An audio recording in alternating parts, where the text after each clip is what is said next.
On today's Rolonda, we're going to talk about one controversial subject. It's a subject called Ebonics, or Black English, as it's traditionally called. Like I say, I'm going to jump in my coupe. That means I'm going to jump in my Lexus two-door car. You know what I'm saying? Like I say, I'm going to jump in my whip.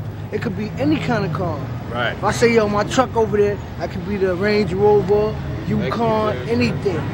That's just the way we say it, you know? We go around. You can say somebody have a lot of jewelry on, they iced down, or he flooded, or they got truck on, or he laced. Truck jewelry, baby. I just told you 5 different ways to say a person got jewelry on. You over there flossing, I mean, you looking good. But I could say homeboy flossing, and flossing mean he fronting, like he want to fight or something. Like I mean, I don't like him, he be flossing too much. By the time you get down to slang and put it in books, we're going to be on some new slang.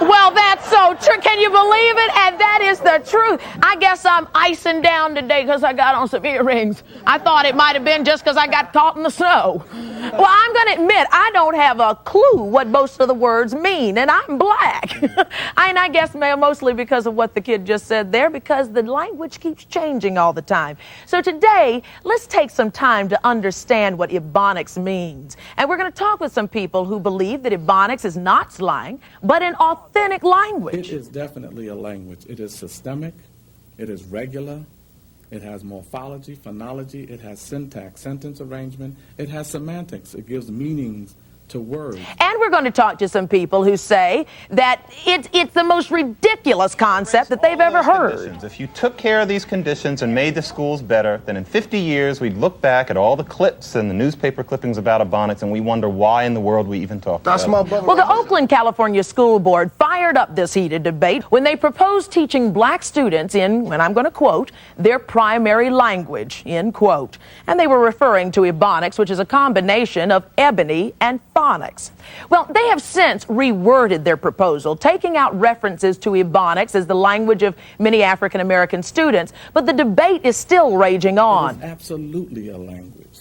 I think it's just another ethnic con game. I mean, you know, it's just another example of how people have turned these exotic quirks into commodities that they get money from the government for, or they get positions on campuses to teach.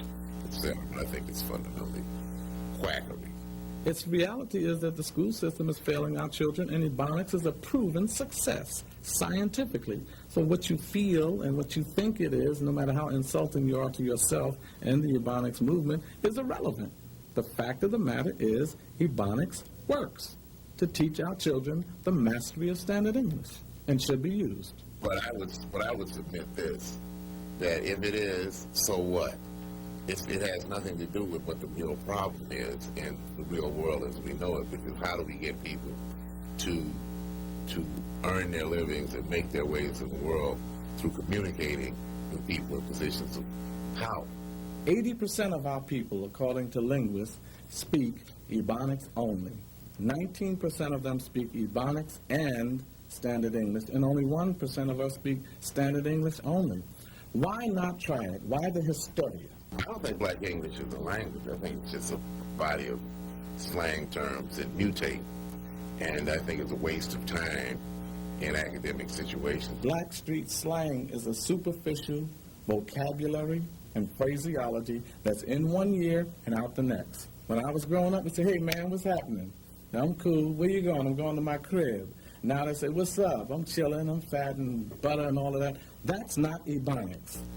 When Ebonics produces a Frederick Douglass, who would have laughed you out of America if you'd have talked to him in 1850 about Ebonics, then I'll buy it. I'd like you to also welcome John McWhorter. He's a linguist from the University of Berkeley, and he argues that treating Ebonics as a language is an insult to black students. John says Ebonics is not a language, but a dialect, and he argues that calling Ebonics a language is an insult to black students. Why, John? Well, it's very simple. Black English is a wonderful thing, but it's not different enough from Standard English to have anything to do with why African American children are falling behind in school. And to pretend that it does, and to help them make the tiny little half-inch jump from Black English to Standard English, is to condescend to them. If we don't want to do that for kids in Brooklyn or Appalachia, then we don't want to do it for African American children. That's how I feel. It's things like in Africa they may not have the diphthong or the TH, and it says, I'm going with my mother to the store. I'm going with my mother to the store. Now, you say, John, that that's only going to stunt a child's growth, that they don't say with and pronounce words correctly. Well, no. It's not going to stunt the children's growth. I think it's great for people to say with in their home context and to learn in school that you say with in other contexts. But as quiet as it's kept, black kids have known how to do that for a long time. That's not the issue in the schools.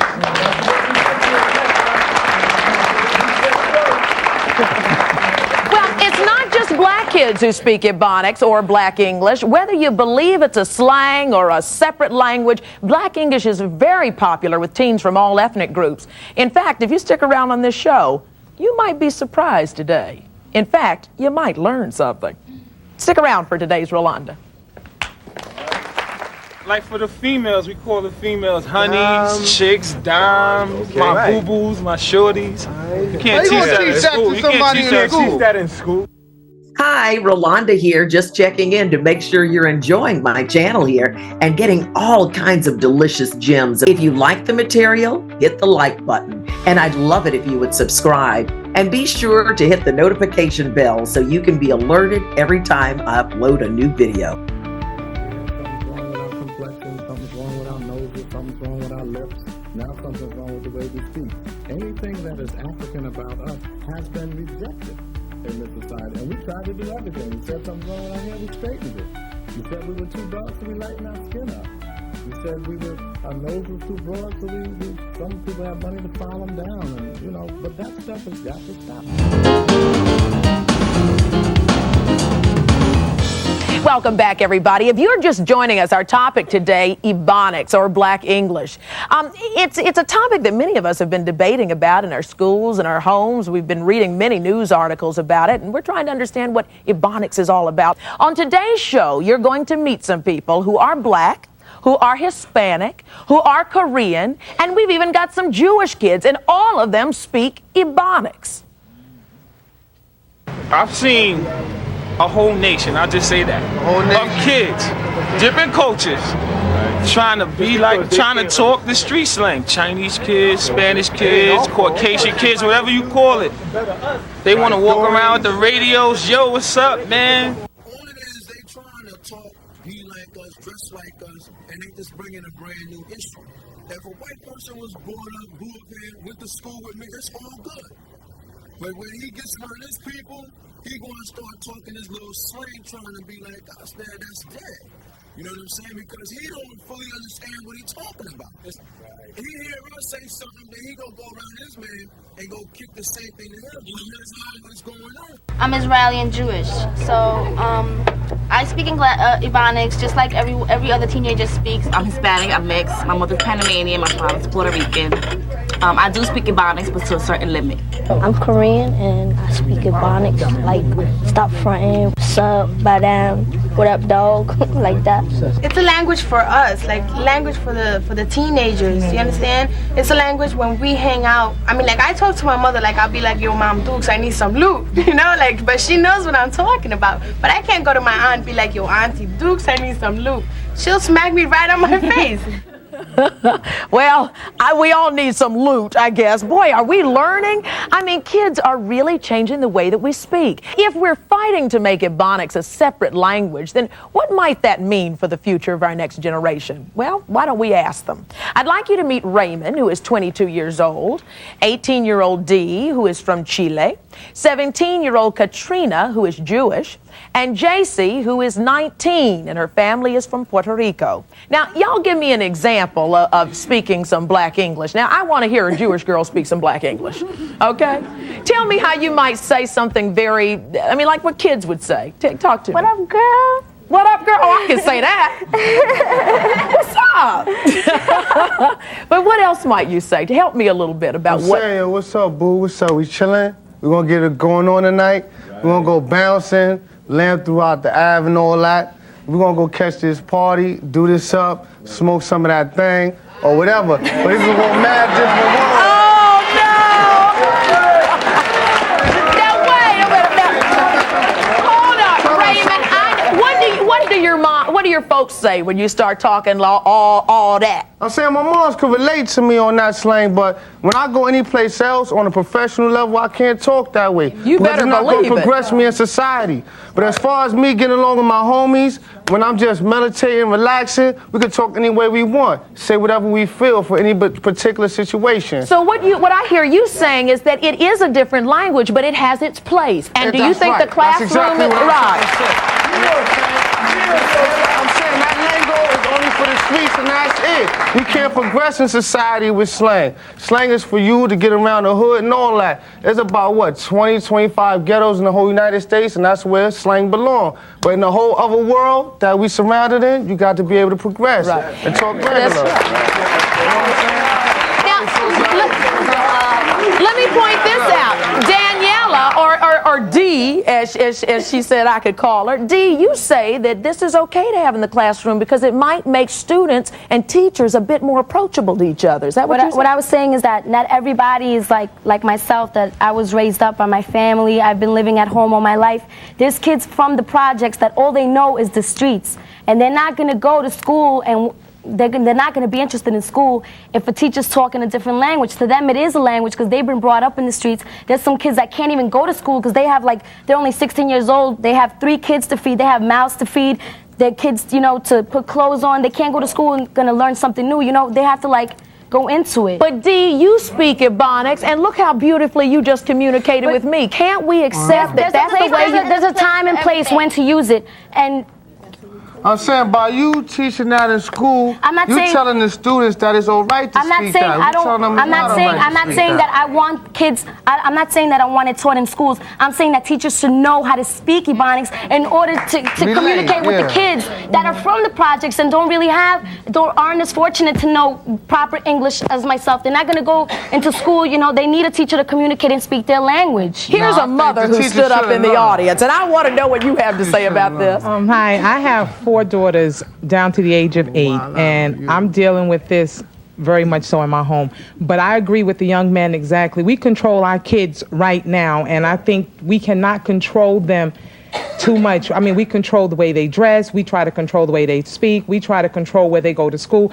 I think we need to let them have some freedom. If this is how they want to talk, let them talk. There's many more things to deal with. Is drugs. But do you think this ought to be incorporated in a school curriculum? Should teachers be required or have to learn this? Honestly, let me tell you something. When I was growing up, we was using words like zooty bang, drinking at OE and all of this. And I mean, I went to college. I got 2 years of college, and and it didn't bother me any. And I think teachers should teach the way that they've been teaching. It's up to your child to want to learn and to learn. It has nothing to do with the way that they speak.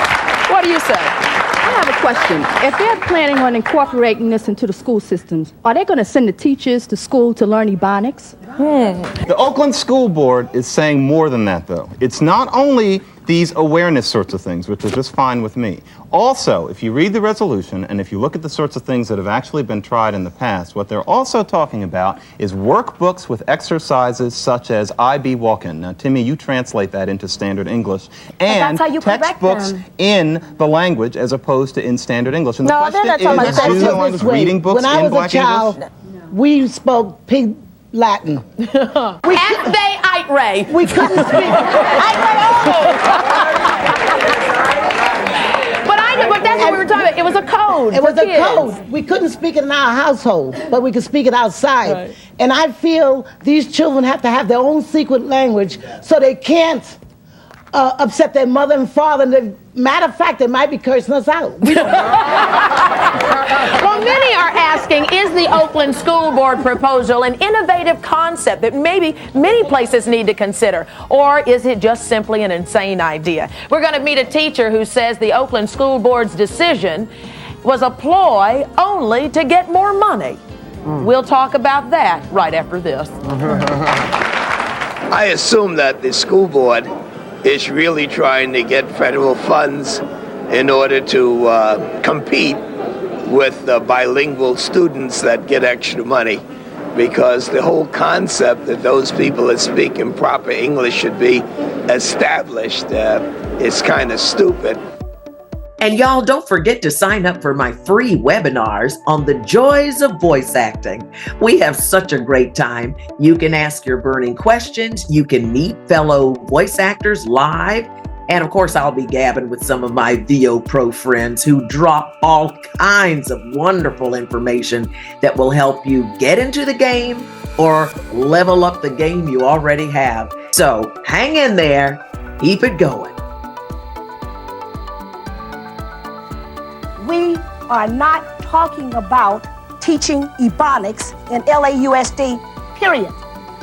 We are not talking about having teachers to learn Ebonics and teach Ebonics to the children, period.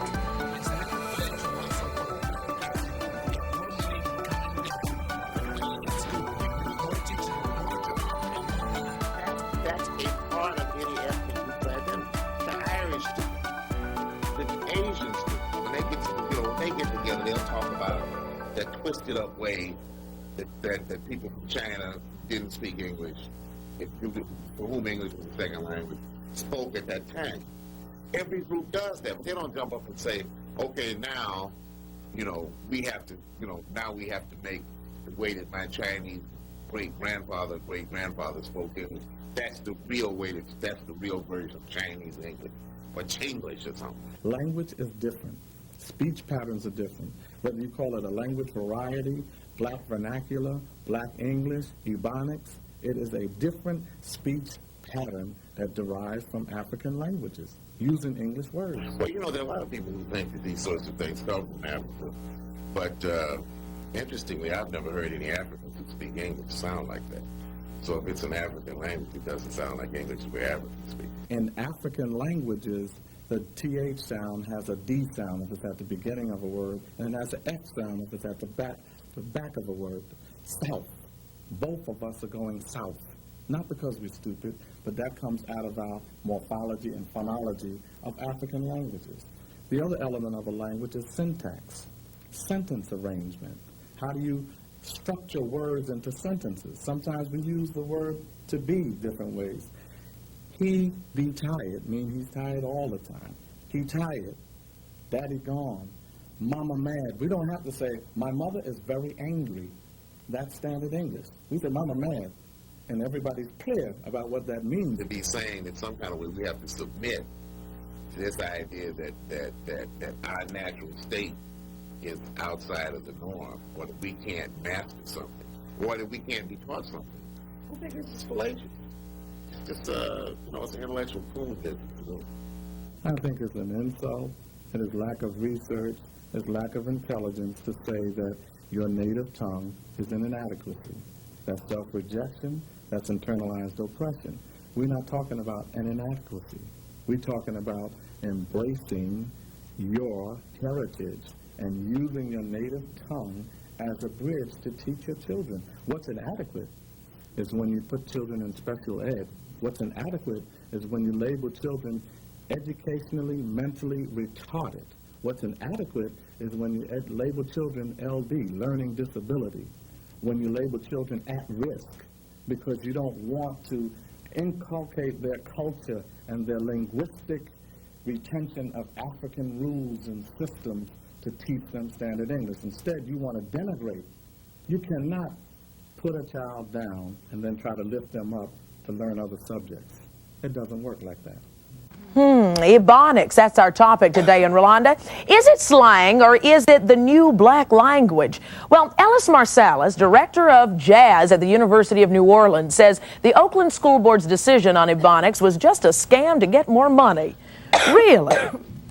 Well, from what I had read, apparently there was a dollar figure attached to it, and it got lost. The person who was just on the screen, it said Oakland. And evidently there's some divisiveness even among the people there. The problem that I have with the whole concept of it even being a language is that you must have some form of a history in order to do it. It must come out of a culture, because all languages come out of a culture. And there's a constancy which comes from writing it. And if it isn't a written language, the oral tradition is always alive and well in this country because there are a lot of different ethnic groups, and each ethnic group has some variance in terms of the oral tradition pertaining to that ethnic group. Why do you think it was something like a scam to get money? Well, I think as near as I can remember, there was a dollar figure attached in order to get it into the schools. And that's where you think the problem is. It doesn't seem like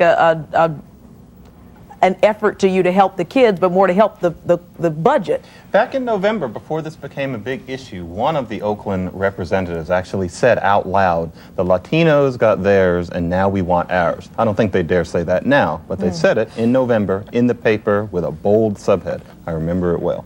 Now, Mr. Marsalis, let me ask you, your sons, Winton and Bradford, do they speak Ebonics at home? Well, they haven't been at home for almost 20 years. Was that because they spoke Ebonics? No, that term was rather new to me. I had heard someone a few years ago speak about the concept of black English. And when we consider putting anything into the school system, there's a formula for getting anything in that system. And the first thing, we must at least be able to write it. Because the oral tradition has different kinds of idiomatic expressions, which is a fancy way of saying slang. And I'm not sure what Ebonics is a fancy way of saying. Right. Well, the Reverend Herbert Daughtry, who is pastor of the House of the Lord's Churches, is fighting to have Ebonics recognized in the New York school system. How should Ebonics, you think, be incorporated in the way that New York City teachers teach? I think we ought to say, first of all, Ebonics, the term was coined in 1973 when some black scholars with impeccable scholastic credentials were looking for a way to define the speech pattern that emanated from people of African ancestry across the country. But what we said in New York is that our children come to the school with this pattern, with their speech pattern. I want to get into the debate. And therefore, before, teachers were treated with contempt, ridicule, and so children would be treated a certain kind of way. What we're saying is, hey, listen, children bring into the classroom a certain speech pattern, treat them with respect, create a climate in which learning can take place, and then we can reach academic excellence, standard speech, hopefully. That's where we all want to go. Part of the concern has been the kids who come in and teachers who don't understand their so-called Ebonics feel a self-esteem problem. They might feel a bit different that may hinder learning. There are teachers on both sides of this issue. Some teachers call Ebonics a great teaching tool, while others call it a potential handicap. The mixed reactions among teachers is what we're going to talk about, and continue your story right after this commercial break. We do not teach Ebonics. They know Ebonics. Ebonics is really a non-issue. Ebonics is not the problem. We have to deal with the atmosphere. We have to deal with the neighborhoods these kids are coming from. We have to make the schools conducive to learning. It's not the kids, B. I'm telling you, it's more than just the kids, B. It's the good household, it's parenting, it's schooling. The schools ain't nothing like they used to be. See, nowadays, the way I see it, I think the teachers is in it just for a paycheck nowadays. They don't take the time to sit down and teach our kids like they're supposed to be taught. Any teacher who takes a job in a lower class community anywhere in America should have an evangelical intention, which is to give these people tools to move up. Well, a lot of people agree with that.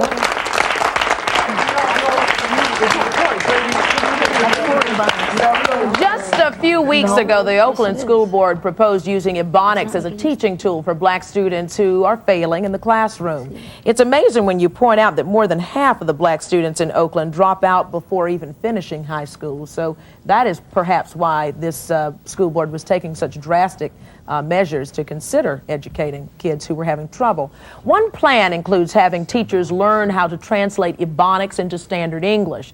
Eugene Williams is a tutor and reading specialist in Washington, Washington, D.C., and is the author of the book Reflections of a Confused Middle-Class Black Youth. And Eugene says if asked to translate from Ebonics to English, he says he's just going to refuse to do that.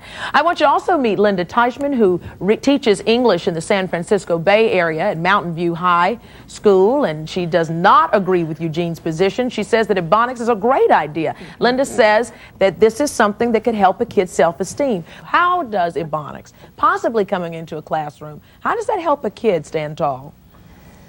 Well, what happens when kids come into the classroom, they come in with language that they've learned at home, that they see in their neighborhood, that they talk with their relatives and their friends and the people in their neighborhoods. Then they come to school, and suddenly it's as if we tell them, well, what you have learned is no good. And they've learned to speak what they've learned correctly, because there's a correct way to speak it. And so as far as that goes, I kind of see it as a language, but I'm not a linguist, so I don't want to argue that at all. But they come into the classroom, and they have this language, and it's part of their culture, and it's very much connected with culture. And so when they're there, we're there to teach them standard English, and that's where we want them to be, because we want them to be successful in life. And that's what we have to try and tell them. We want you to be successful. We want to help you be successful. And this is great language to speak at home. It's rich in idiom. It's rich in culture. Use it. Enjoy it. Every once in a while, my kids and I do that. Eugene's going, he doesn't buy that. Quick question. It's funny that on a panel you got 4 teenagers, and it's Ebonics supposed to be a black language, but there's only one black guy up there, and it only seems like it's important when other cultures get involved with stuff that black people do, then the world gets affected. Wait, Rolonda, we have hip-hop wear, and all of a sudden now, when Marky Mark wears it, then it's a fashion statement. And now you got Ebonics, and then you see other people from other, that's not black doing it. Now all of a sudden, it's a problem for the United States. Now, and we've been doing this for years. Now, back when you was going to school, do you think if you was taught Ebonics back then, and that's what all you learned, and the teachers related to that aspect, do you think, one, would you be able to progress in society now if you was taught that back then? And two, would you be able to respect the teachers if you would talk to them in Ebonics? I mean, how am I going to respect a teacher if I talk to them like, yo, what's up, yo?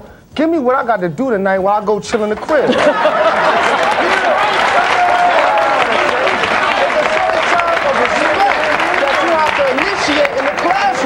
Well, Raymond, why don't we hear the debate that's raging among teachers? Because I think Eugene and Linda can really relate to what you just said there, even though they don't agree. Coming up, why are so many black children doing so poorly in the classroom? I think that is the question that many of us are grappling with as we continue this debate about whether or not to let Ebonics in the classroom. We'll continue this discussion right after this. When they say they little language and stuff like that, they can be taken from us. We don't understand. So we gotta have our little different, you know what I'm saying? Our different, how you call it? A little style thing of language, so that nobody else can understand it. It's a new language. It's going in the streets, baby.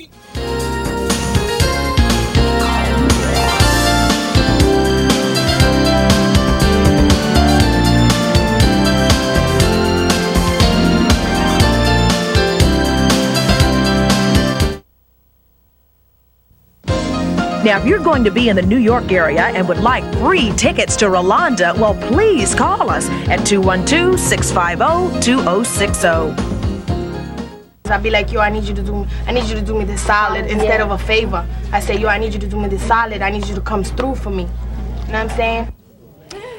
Okay, yes, it sounds a little different. It sounds awfully familiar, but what you just heard there was just a sample of Ebonics or Black English, what we're talking about, that's causing a debate across this nation, especially because you may see it possibly one day in a classroom. Well, Linda and Eugene are two educators who come from different sides of the fence on this whole issue. Eugene, you say this is the craziest thing you've ever heard about. I think what it is it's less, I think the reason that a lot of our black students are not doing well in school, it's not so much culture as it is conditions. Okay, we have kids going to schools with substandard equipment.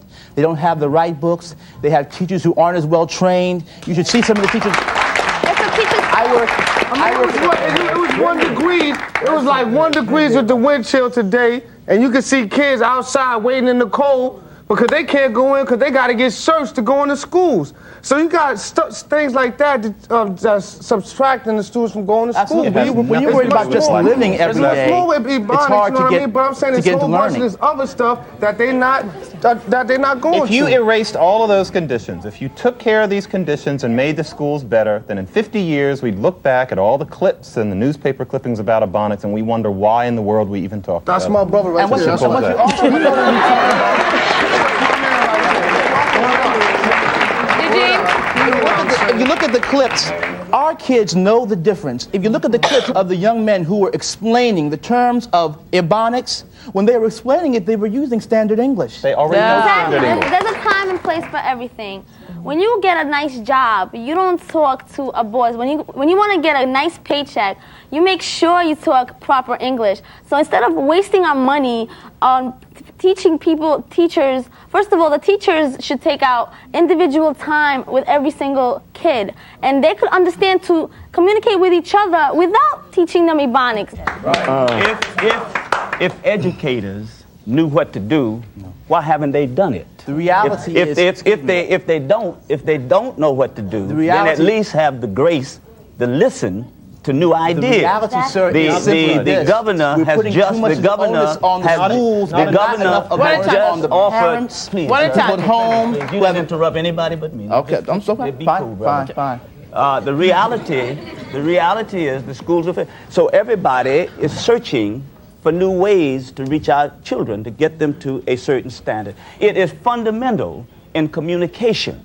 If you want people to go at a point that you have defined, you deal with them where they are. Well, I like the point that you're saying. And Eugene, I'm going to let you make the point as well, Linda, when we come back, and I'm going to have your question or comment also. But I think that is the whole issue here. How do you reach those children who seem so unreachable? And like we pointed out, which is why Oakland has this big issue, is you've got so many kids who aren't even finishing high school. So how do we reach those kids and still deal with Ebonics as well? Hold on one second. I got to take a break. We'll be right back in a minute. We'll let you continue, Linda.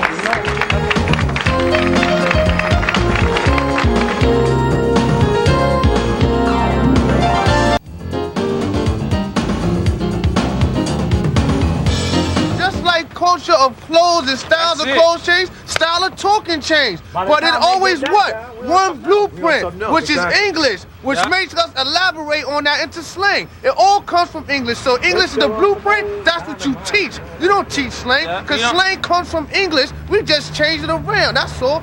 Well, whatever you think of Ebonics, the debate brings attention to something that's perhaps, or I think is far more important, and that is that there are scores of black children who are not learning and who are not being able to communicate for one reason or another, and that's hurting all of us.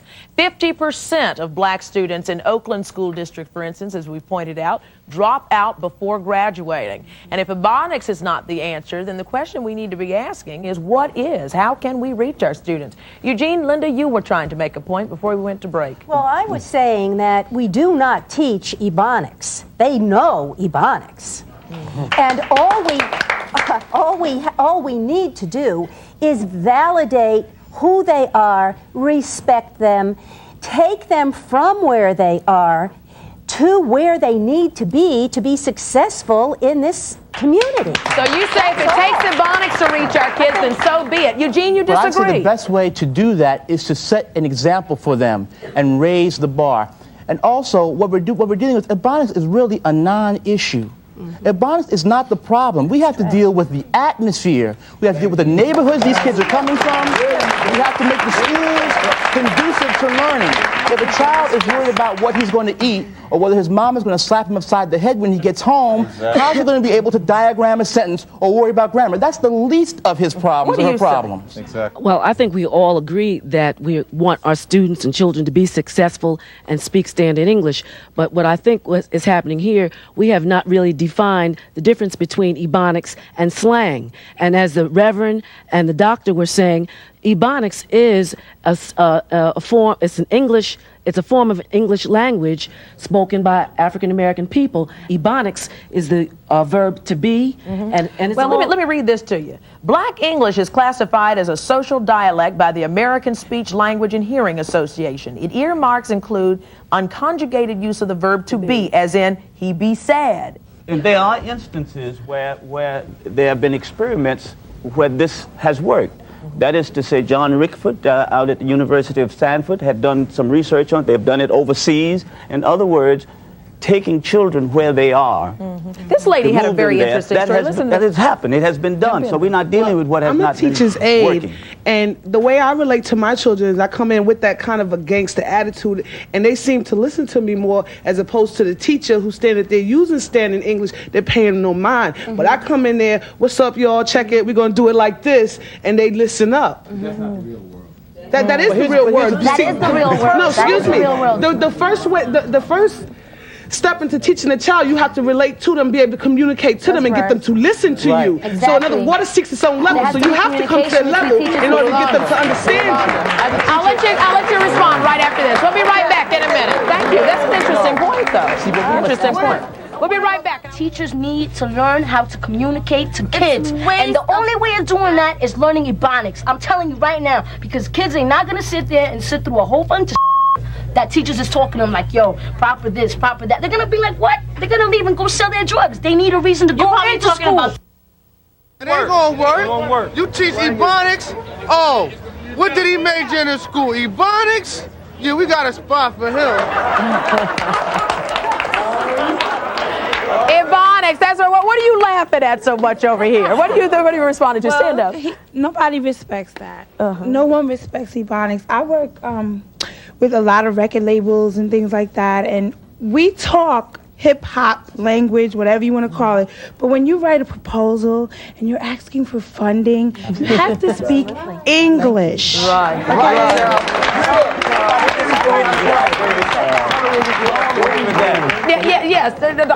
think sometimes we not seeing the forest for the tree. First of all, I don't know of, have I ever heard of any coach that wrote a playbook in Ebonics. Now, we all know who's playing ball. And we also know how many people are still in school because of the fact that they've got an opportunity at some of these athletics.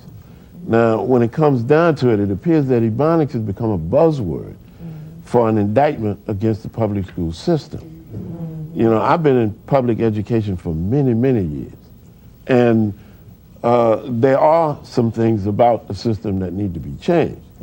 But I'm sure that in a lot of cases, that's one of those, that's enough for as many shows as you can come up with. What do you say? Well, I do agree with the most people here that, you know, I don't think that the average kid is going to succeed in the real world speaking Ebonics. And I have a question for the English teacher over there. If a student writes in his essay, "I'd be walking to the store," are you going to mark it, correct? That's the right way to do it? Correct that. Of course you correct it, because formally written speech needs to be written in standard English.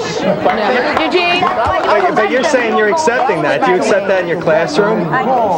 You correct them. So what he says is he says that if you're talking about incorporating Ebonics in your classroom, and in one of these papers you get a child uses Ebonics, you've already said it's okay in your classroom. I never said I would incorporate it in my classroom. I said I would validate what the kids came to school with. I would recognize it. I would respect it. I never said we would use it as language. What do you say, Eugene? I said simply, there was a person in the audience that talked about how she has a certain way that she communicates with her young people, and then when the kids go to school, they have a problem respecting the teacher because that's not the way they're used to being related to. Well, my thing is, that's once again to prove that it's on the parents. As a parent, you say, look, we talk a certain way at home, but when you're in school, that teacher is in charge of your learning. You listen. If you don't, you're in trouble. That's the bottom line. And another thing that we have to really remember is, the kids, okay, they look to us. They look to us. They want us. I work with kids in Southeast Washington, one of the roughest neighborhoods in the country, and the kids look to us for that. When I try to talk or speak Ebonics, whatever that happens to be, they look at me like I'm crazy. Mr. Williams, you know you don't talk like that normally. Well, here's one family that is grappling with that, and I want to see how this family deals with little Matthew. We'll talk to them and get your comment. We'll be right back to wrap up this discussion in just a minute.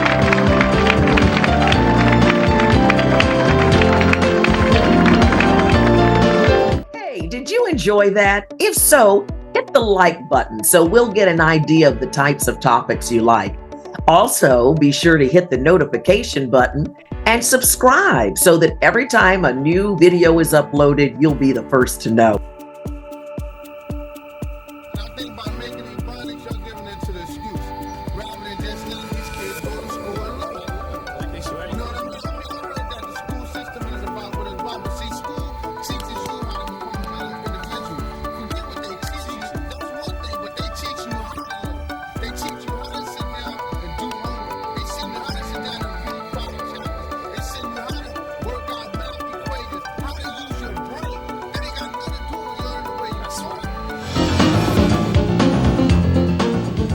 I was just sitting here talking to the Sawyer family. And Matthew, how old are you? 8 years old. And how do you guys deal with this in the house? I mean, does Matthew come in talking about he's going to go chill and do his homework? Or? No, Mom says. No. Absolutely not. No, he can speak to his friends that way, but that language is not appropriate to his mother and father. Well, or his teacher, or any adult. Okay? Because when Matthew goes to fill out his college application, there's not going to be any Ebonics section. When Matthew goes to fill out a job application, there's not going to be a section for Ebonics on section C. So I want him to be prepared to deal with the larger society, not only his own culture and black people and his friends. I want him to be able to deal in the society at large, no matter where he goes or what he tries to attempt to do. So what do you think about that? I agree. You do agree.